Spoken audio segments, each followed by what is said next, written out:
Alright, dude, I have some good news today. Not only do we have more information on the new island map we're getting, I also have more theories on the new agent we're getting, and I also have more theories on the Yoru storyline that we have been all waiting for, and so excited to talk about this. Now, let's try to reach 30 likes. That would be surely amazing. And if you want more content like this, consider subscribing or just leaving a comment. And we honestly have a lot of information about the new act so far. Especially the Lost at Sea player card. I think it tells us everything, and Icebox lore. And I'm really interested in what the Lost at Sea player card meant. Everyone was speculating what it exactly meant, and I feel like I figured it out. The agents, and the agents we're talking about, not the Kingdom ones, are going on the ship. This beautiful little ship that is followed by a few boats. Well, they are most likely escaping with that ship, or in some way hijacking that ship, to escape to another location from Kingdom. And the main objective of the Valorant agents is to actually destroy these Radianite stash points that we see. So if you are planting a spike, it means one of the agents actually did plant it, so they can destroy the Radianite, so Kingdom cannot use it. For example, Kingdom is exactly selling it as medicine and both for people using its superpowers, so they are in fact abusing it. And going back to that, it seems like Kingdom is trying to stop these Valorant agents because, of course, if they destroy Kingdom, no more Radianite will be spread, which means no more profit. And what Kingdom was basically trying to do was stopping that ship. I feel like those were pirates, but it also could be potentially Valorant agents want to actually confront the agents who took the ship. And the agents do actually fight on the ship, which stirs into Bermuda's Triangle, where it's one of the Kingdom islands, or it's just a simple random island. And now the agents are continuing a fight. Both Kingdom's Valorant agents and both the original First Protocol agents. And this might be really confusing to understand, but bear with me here. This basically means that they fought on the ship, which does confirm, the pirates that were chasing the ship from the Lost at Sea player card.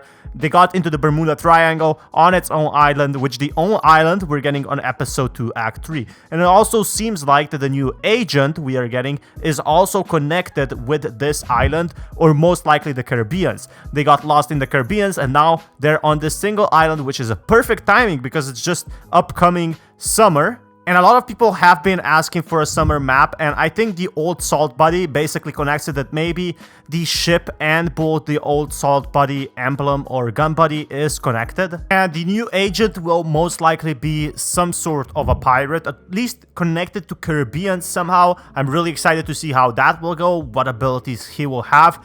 But overall, we had mostly map teasers and not anything about the agent, other than just some gun buddies. I feel like that the Bermuda Triangle will show us a lot more about Radianite, and it seems like Radianite also helped with the Lost at Sea and what exactly happened with the ship. And it seems like Yoru's ship, which we can see in Icebox, which has been crashing, his ship actually did go through a rift and they got to our time. Then Kingdom was doing experiments on him for some sorts. He was frozen, or at least his armor was frozen, it seems like, and they kind of revived him with Radianite and he got his powers. Then he escaped, teleported to Japan, actually saw what was going on, he was in present time, and then attacked Kingdom headquarters to actually send a message. That is a very viable theory. It seems like that Kingdom did some experiments on his armor or his ancestors, and what he's trying to do is actually, which was confirmed by Valorant themselves, to retrieve a mask. And that specific mask is a very old